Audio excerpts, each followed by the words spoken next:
The armor came to me wrapped in gray salvage cloth, 3 crates of it, each piece catalogued by someone who had already decided it was trash. I read the manifest on the dock while the loader bots were still stacking the crates behind me. VTHI 3rd Fleet Battle Commander's personal plate resonance grade, shattered at the Keth 4 corridor ambush 6 weeks prior, examined by 4 certified VTHI master smiths. Verdict: unrestorable. Recommended disposition: ceremonial archive as scrap memorial. At the bottom of the manifest, in the cramped notation of whoever had processed the final review, someone had added, "Human armorer on contract for hull plate salvage. Try him. Nothing to lose." I folded the manifest and put it in my vest pocket. I had been on Kethoreth Station for 9 days, working through a backlog of compact shuttle plating that had accumulated over 2 maintenance cycles. Straightforward stuff, cold-formed alloy with surface scoring from reentry debris. The kind of work I could do in my sleep and sometimes did. The VTHI fleet had come in 3 days after me, using the station's deep dock bays for resupply and crew rotation. Their ships were long and dark, and moved with a precision that made the compact vessels around them look improvised. Their crew did not mix with the station population. Their smiths worked in their own section of the armory level, behind a partition they had installed themselves on the day they docked. I opened the first crate. 16 years of restoration work teaches you to listen before you look. You put your hands on a piece, and you feel what it's telling you before your eyes start deciding what's wrong. The first piece I lifted was a pauldron, left shoulder, curved, deep teal black in the base coat, with the faintest suggestion of structural patterning beneath the surface scoring. It was heavy in a way that wasn't about mass.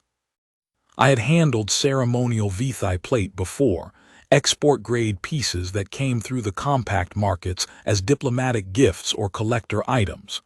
This was not that. This was something else entirely.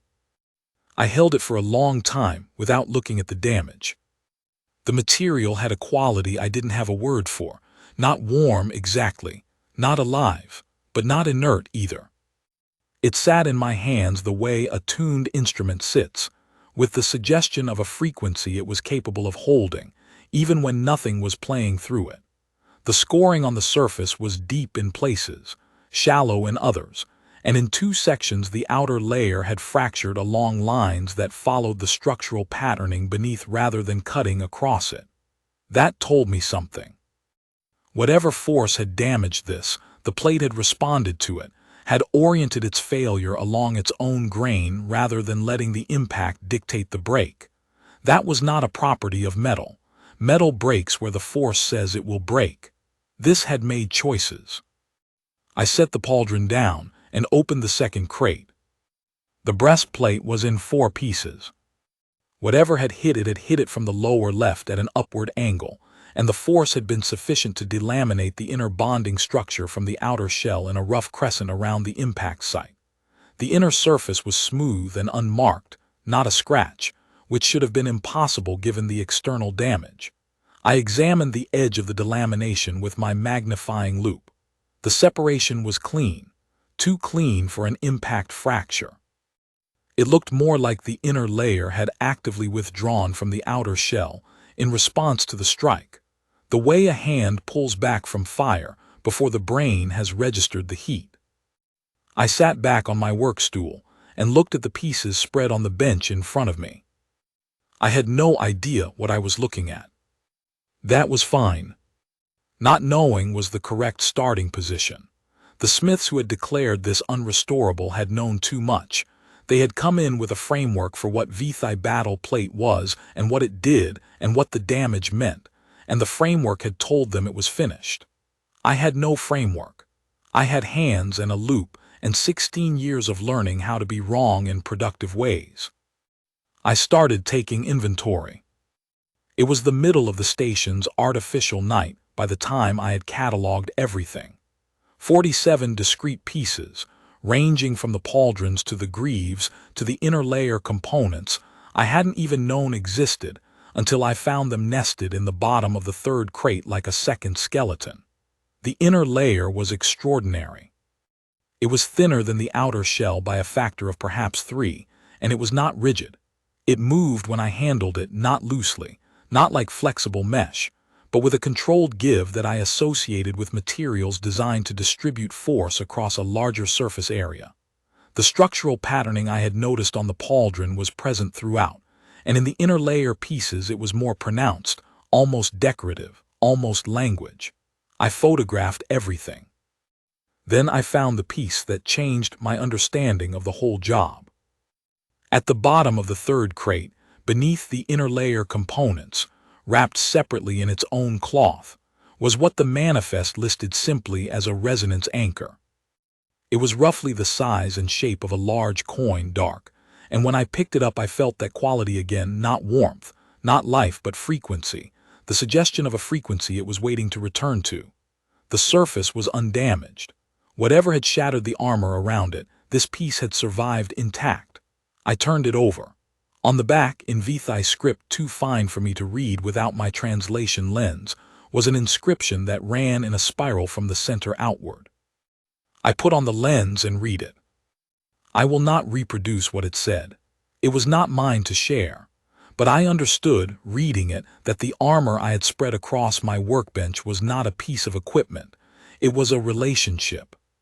The resonance anchor was the axis of a bond between the armor and the person who wore it, established at commissioning, maintained by use, and theoretically permanent. Theoretically. The 4 Vithai master smiths had called the armor unrestorable because they were trying to restore the metal. The metal was secondary. What was actually broken was the resonance, the communication between the anchor and the plate. The plate had shattered because the resonance had been interrupted. It was like trying to repair a speaker by fixing the cone when the actual problem was that the signal had been cut. I put the resonance anchor down carefully on a clean cloth and sat with my hands in my lap for a while. I understood the shape of the problem. I did not yet understand how to solve it. I was still sitting there when the armory bay door opened at what my internal clock registered as roughly 3 in the morning. She was taller than I had expected. Vithai build tends toward height, and this woman had it. She was 2 heads above me, and I am not short. She was in off-duty attire, which for a Vithai fleet officer meant something between a ship's uniform and a formal garment. Dark, structured, clean lines.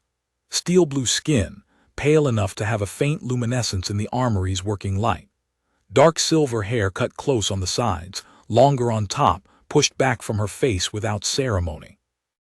Amber eyes that moved over the workbench with the systematic precision of someone who was used to assessing situations rather than reacting to them. She looked at my spread of pieces. She looked at me. She said nothing. I said, "Commander Velcora, I was going to request a consultation tomorrow. I have questions about the resonance anchor." She crossed to the workbench and looked at the anchor on its cloth. She did not touch it. "You know what it is," she said. It was not a question. "I know what it does. I don't know enough about how to help it do it again."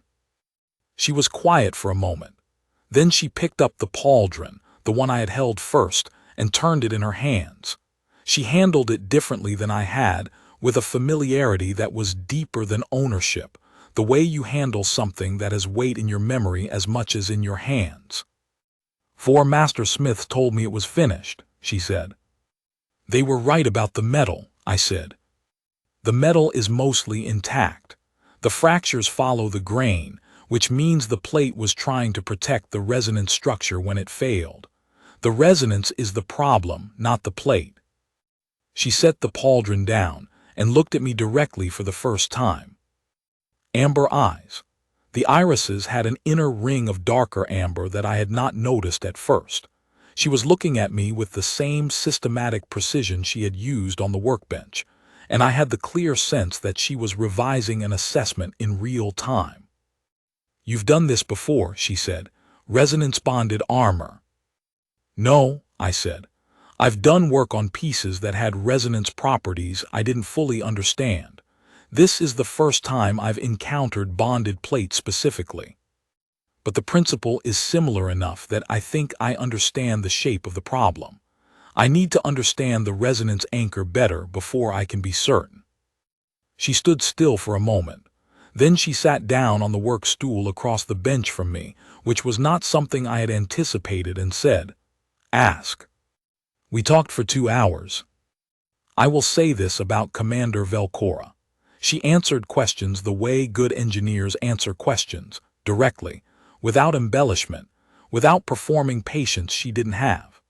She explained the resonance bond in terms that a human craftsman could work with rather than in the technical register of VThi materials science, which she could have used to shut the conversation down.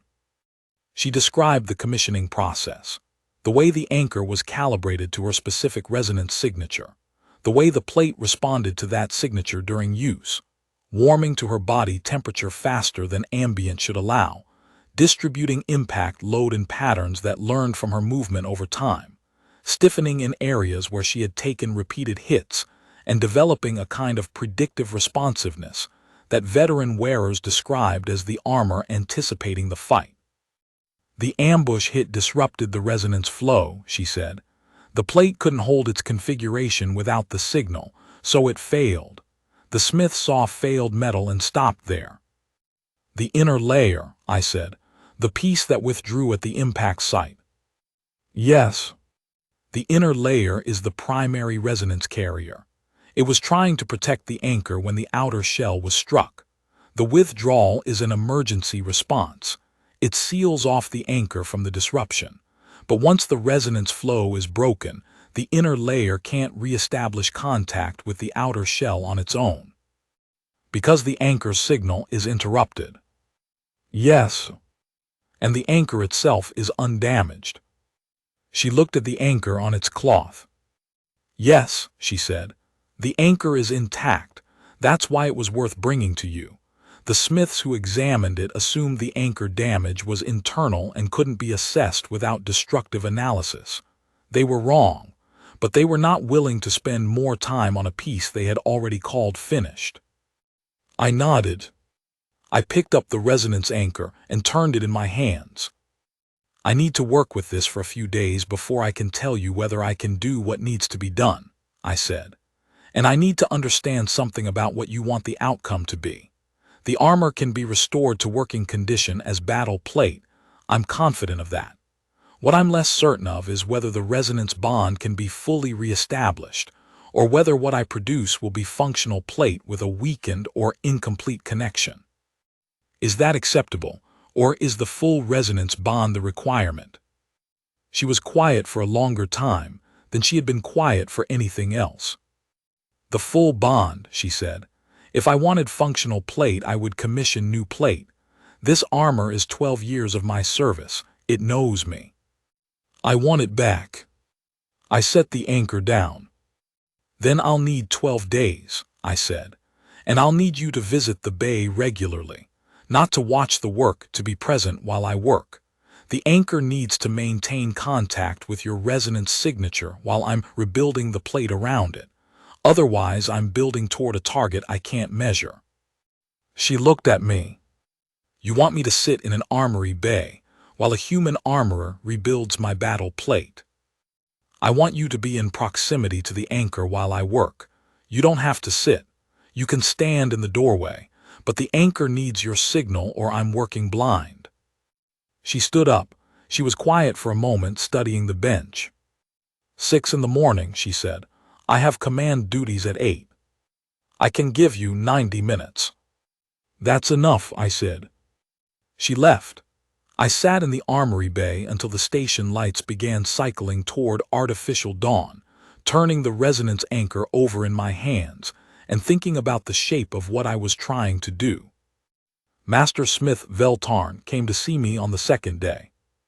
He was older than Commander Velcora by a significant margin, a working life visible in his hands and in the set of his shoulders, and he walked into my bay with the easy authority of a man who had never been told no in a professional context by anyone whose opinion he respected.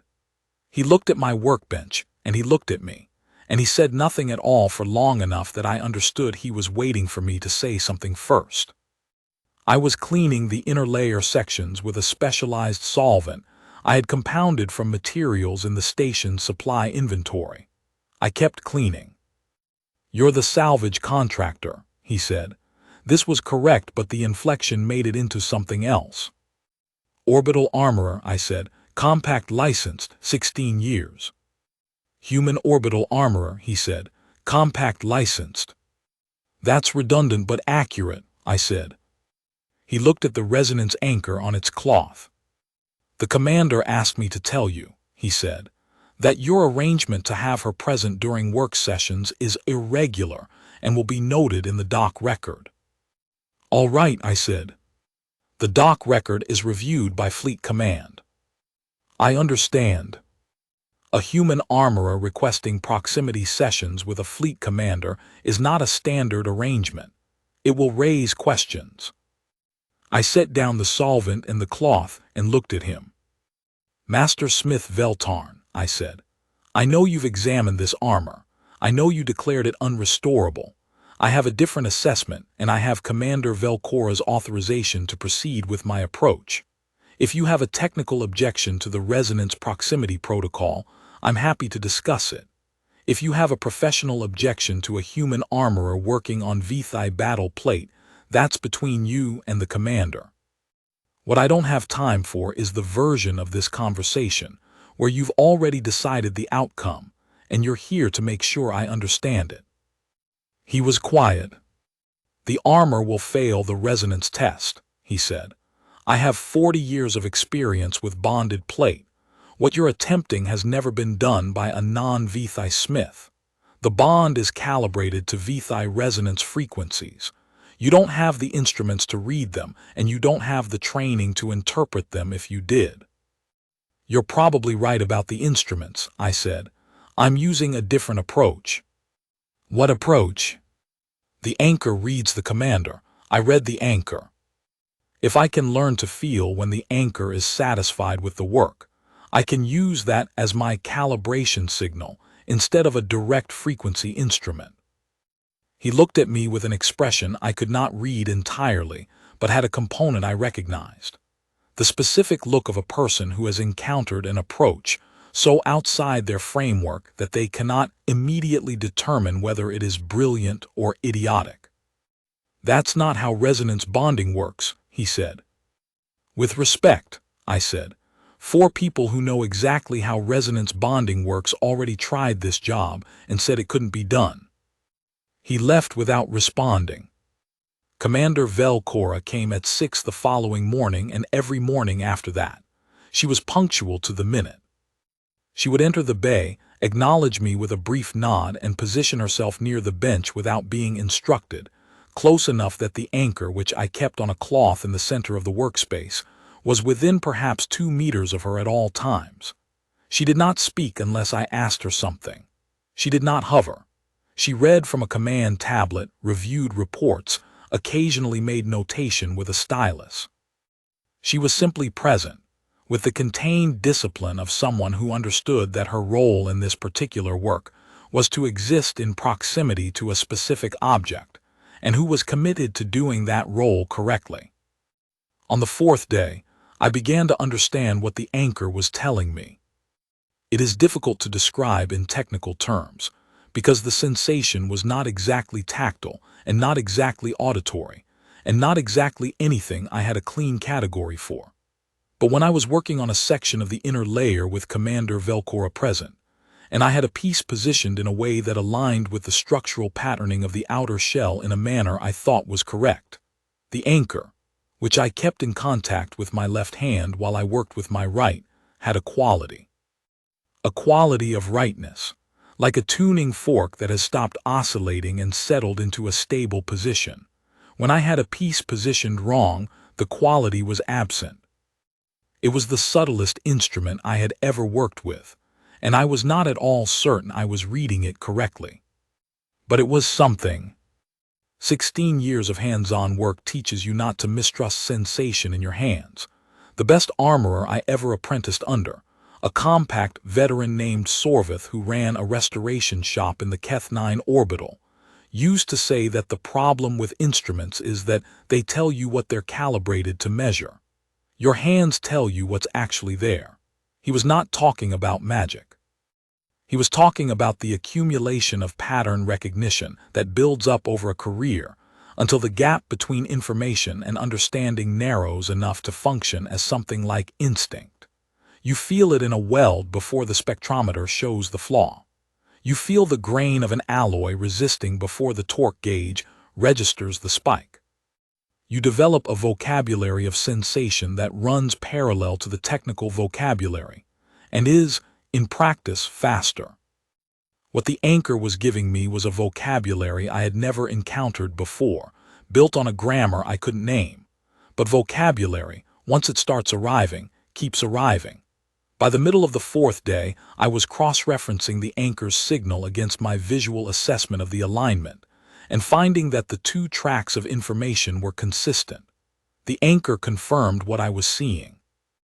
More importantly, it told me things I was not seeing, micro-alignments at the sub-visible level that my eyes couldn't resolve, but that mattered to the bond the way intonation matters to meaning.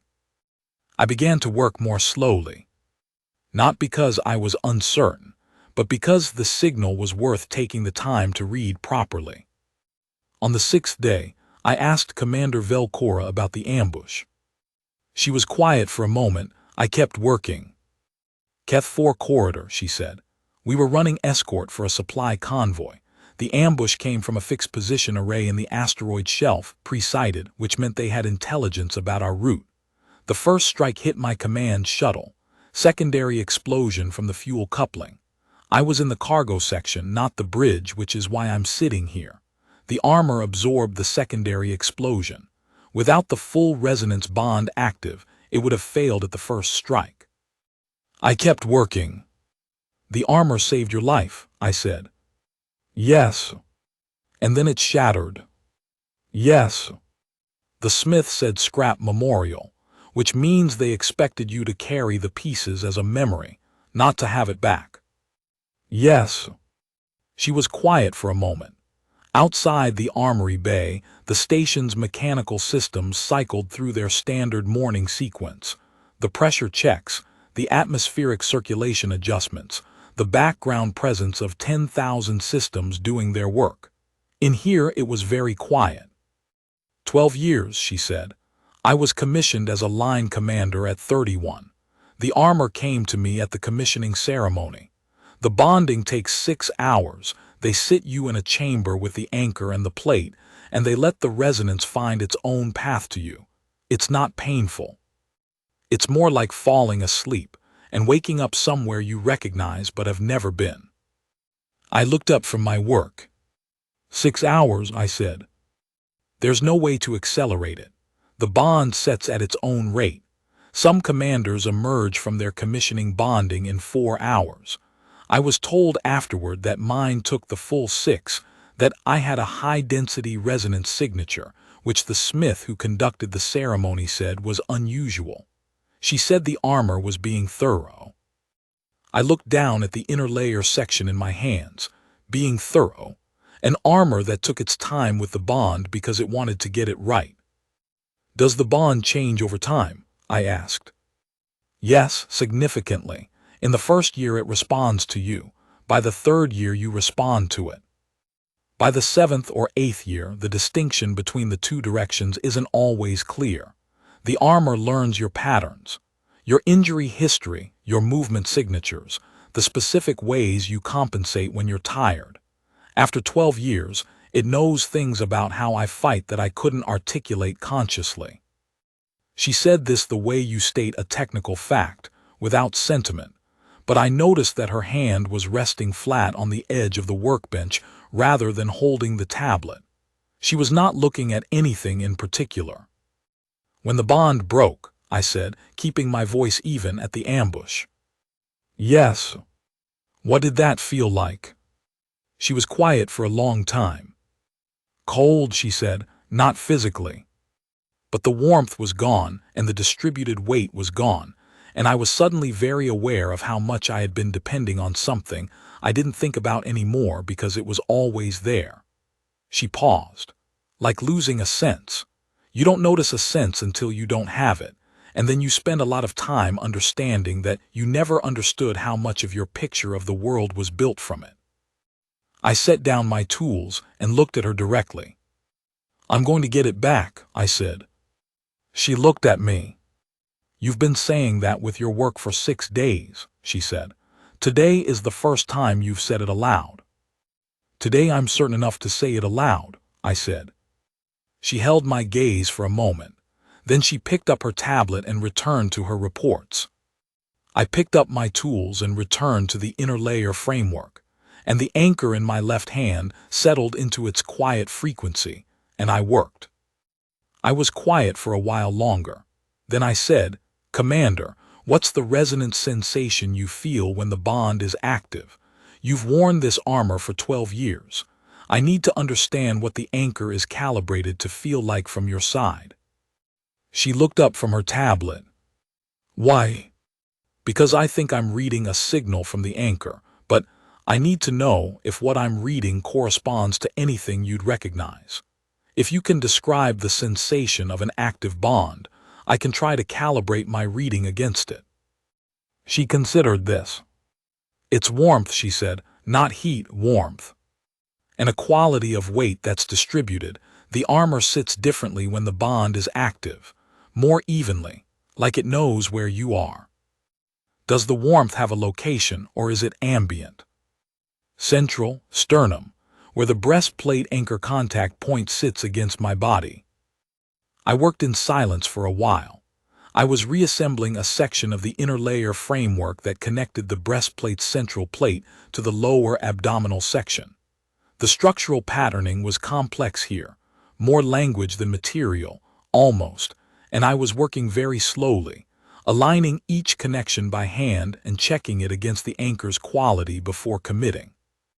"The sensation I'm getting from the anchor," I said, "when I have a piece positioned correctly, it's not warmth. It's more like a settling, a cessation of something I was aware of without realizing it, like a low sound that stops."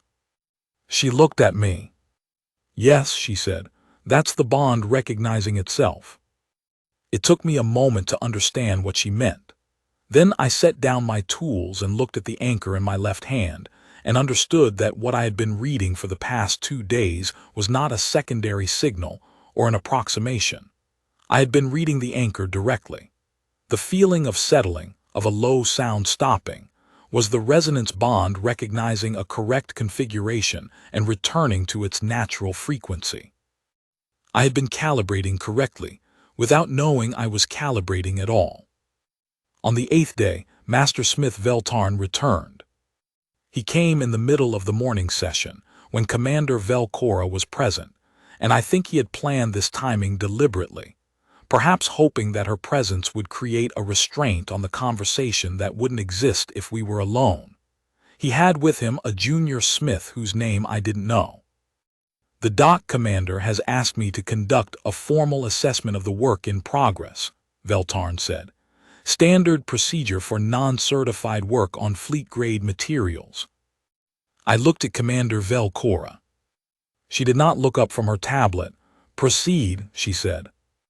Veltarn and the junior smith approached the workbench. The junior smith had scanning equipment, a resonance spectrometer, standard VTHI issue, the kind of instrument Veltarn had correctly identified as something I didn't possess. He began scanning the completed inner layer sections. The reading took about 4 minutes. During that time I stood to the side and watched. The junior smith showed Veltarn the results. Veltarn's expression did not change, but he looked at the results for a long time. "These readings are consistent with a primary resonance structure," he said. "Not to me, to the junior smith." "Yes, Master Smith." "Primary, not secondary, not tertiary." "Yes, Master Smith. The alignment is within 3% of original commissioning tolerances." Veltarn looked at the workbench. He looked at the completed sections. He looked at the resonance anchor, which was on its cloth in the center of the bench, and then he looked at me. "What instruments are you using," he said, "to achieve this alignment?" "My left hand," I said. He was quiet. "That's not possible," he said. "The spectrometer disagrees," I said. He left without conducting a formal assessment. The junior smith, to his credit, gave me a very small nod on the way out. The 10th day was the bad one. I arrived at the armory bay at 5:40 to find that someone had moved the completed inner layer sections from the position I had left them in. Not far, perhaps 15 centimeters, but the movement had disrupted the orientation I had been using to maintain spatial consistency across the assembly. Several of the connections I had made were now stressed in a way they hadn't been the night before. I could feel it in the anchor the moment I picked it up. The settling quality was gone, replaced by a friction that I had come to recognize as misalignment. I sat down and looked at what had been moved. I did not have proof that it was Vel-Tarn. I had a strong suspicion.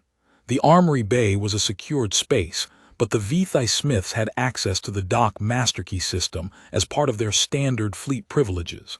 I could have reported it. I thought about it for a few minutes and decided the report would cost me time and energy I needed for the work. I filed it in the category of things I knew and set it aside. I spent 4 hours carefully re-establishing the connections. The anchor was my guide. I worked each one until the settling quality returned, then moved to the next. By the time Commander Velcora arrived at 6, I had corrected 3 of the 7 disrupted sections. I did not tell her what had happened. She noticed. She set down her tablet after about 20 minutes and said, "The work looks different than it did yesterday." "Some connections needed to be rechecked," I said. She looked at me. "Oren," she said. It was the first time she had used my name. "Someone moved the sections overnight," I said.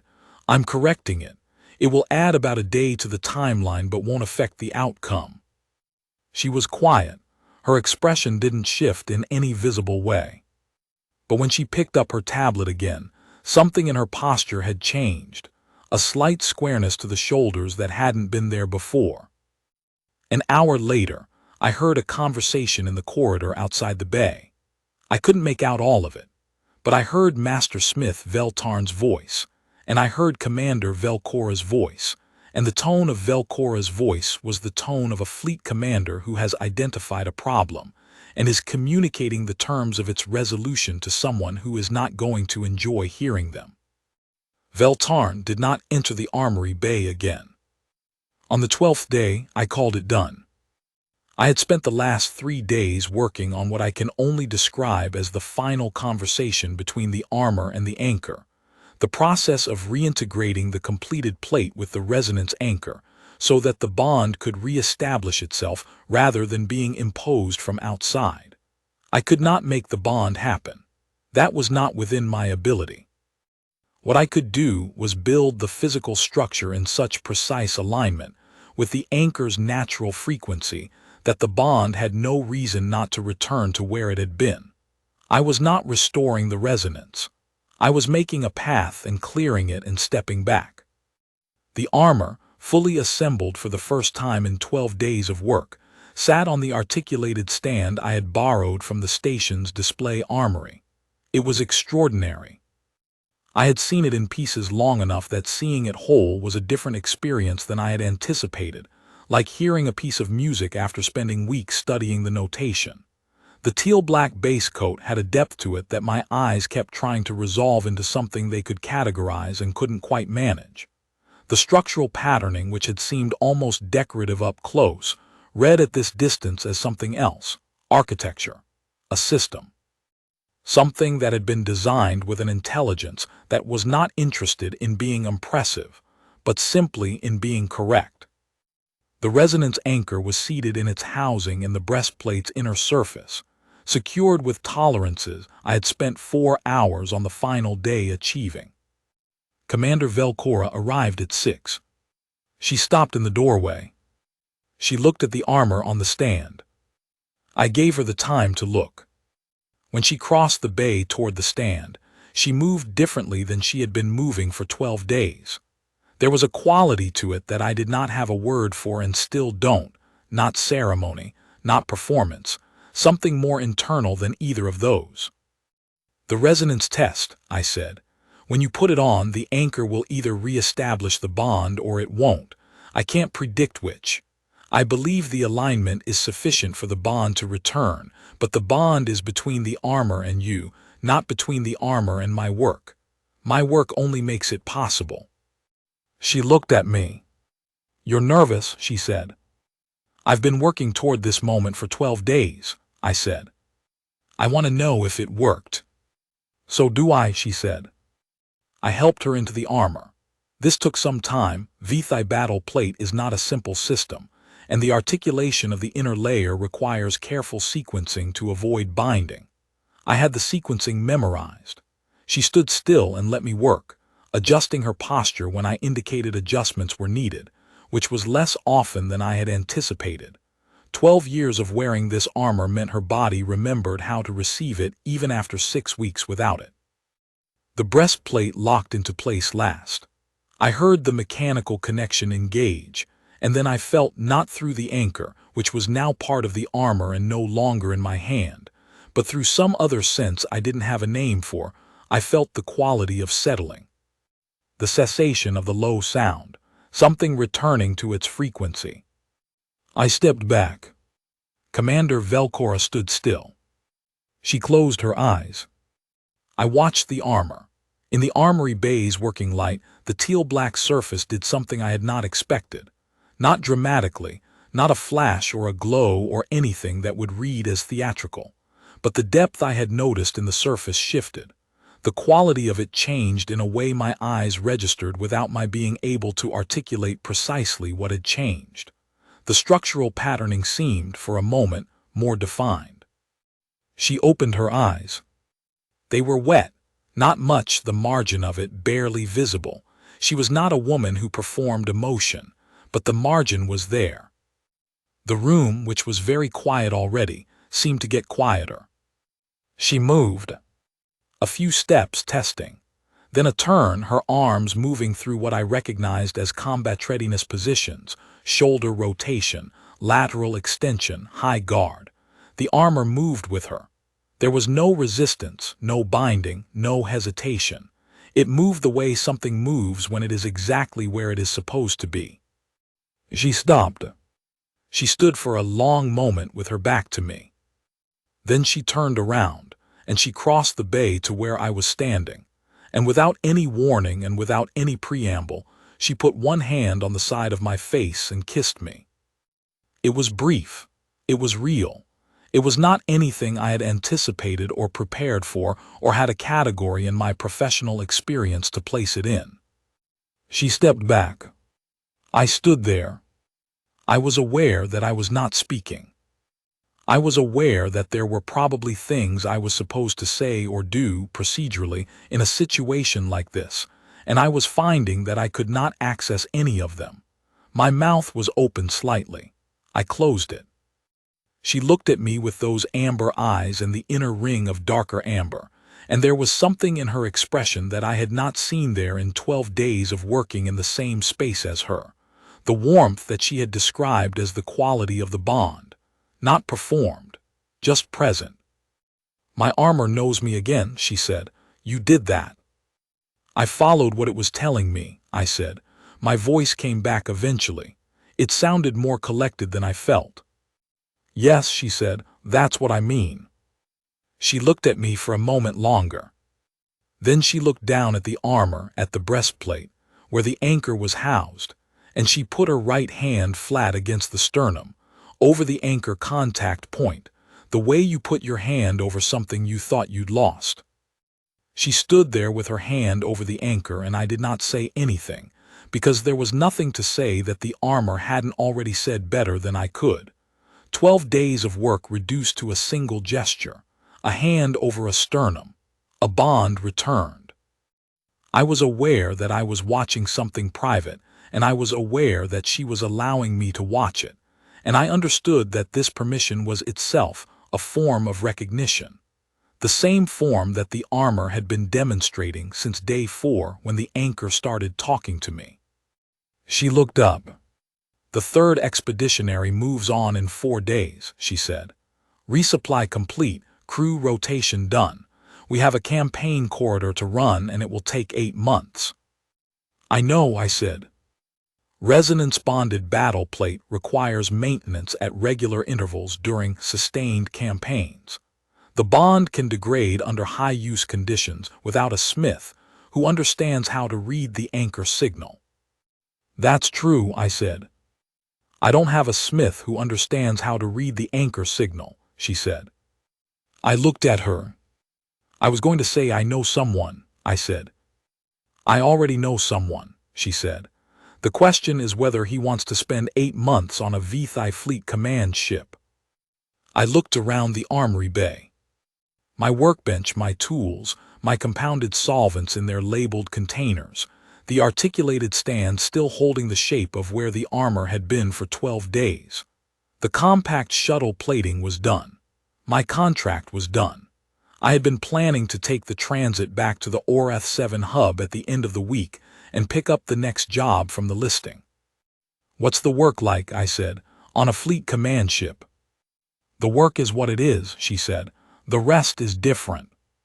How different? She looked at me. More honest, she said. I thought about the resonance anchor. I thought about the way it had felt in my hand for 12 days, the way I had learned to read it, the way it had read me back without my realizing that was what it was doing. I thought about what she had said.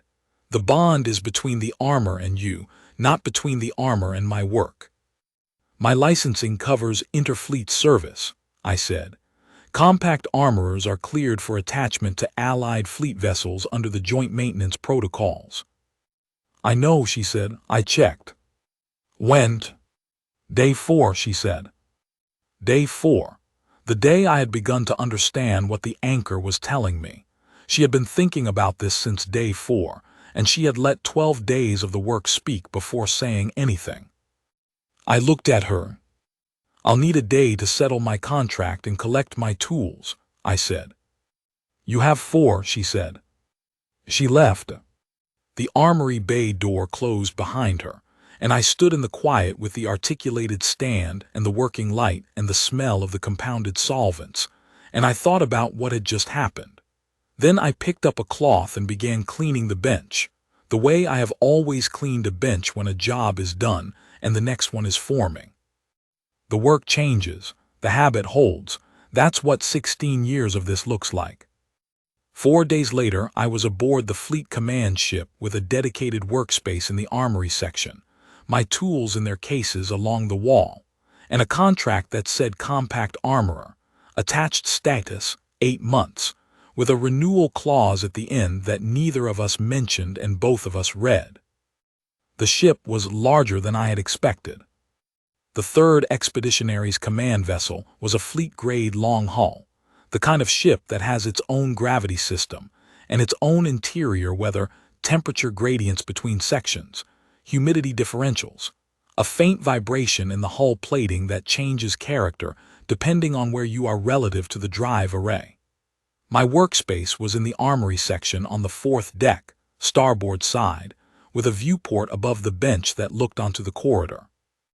Not a scenic view, but I had stopped needing scenic views a long time ago.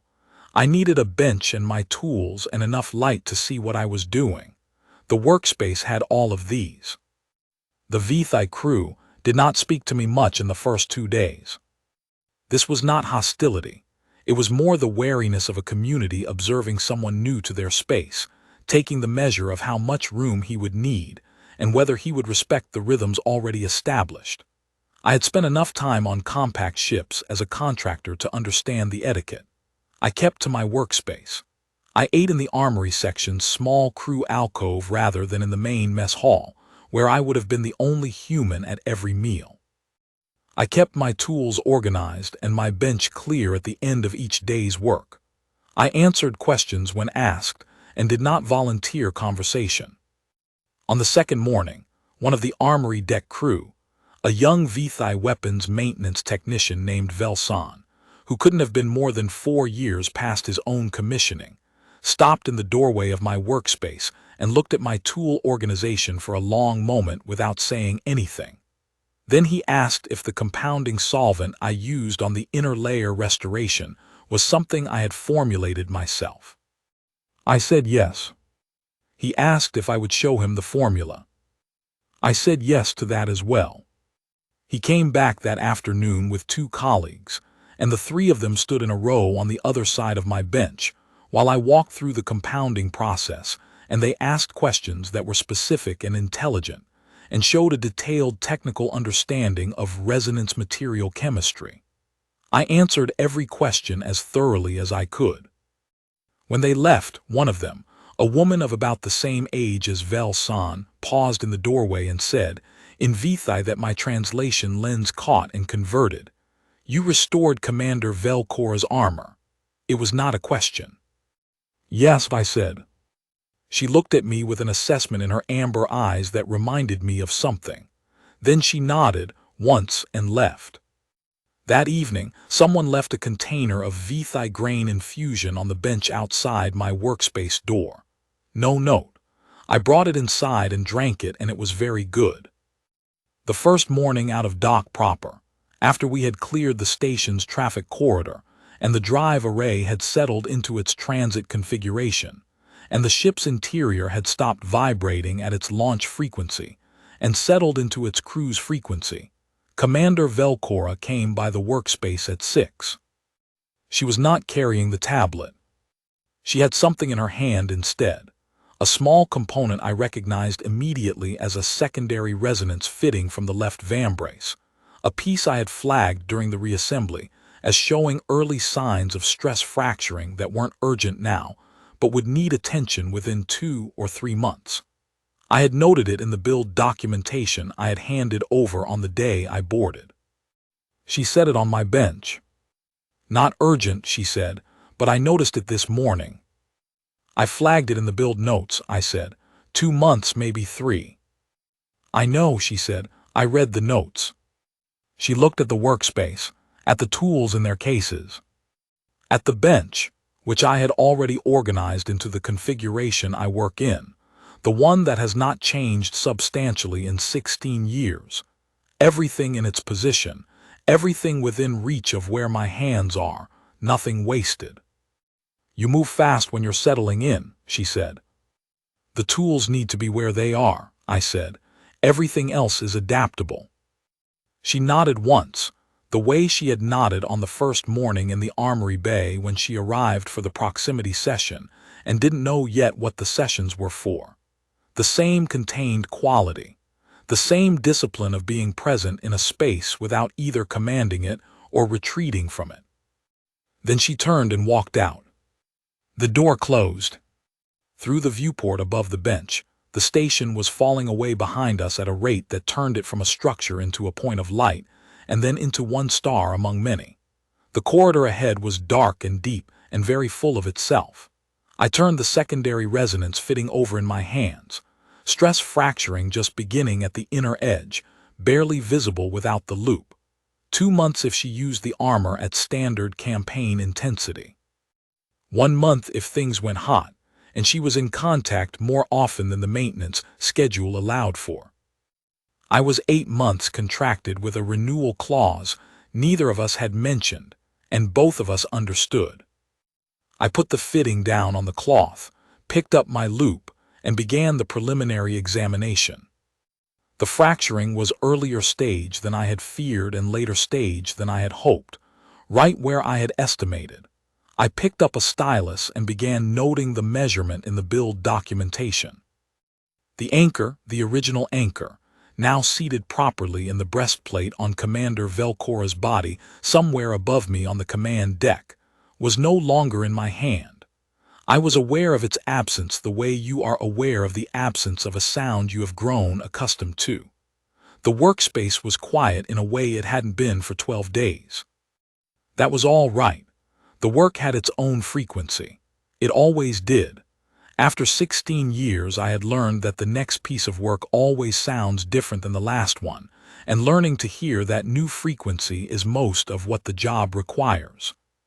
I put down the stylus and picked up my finest grain finishing tool and began the preliminary surface clearing on the fracture site.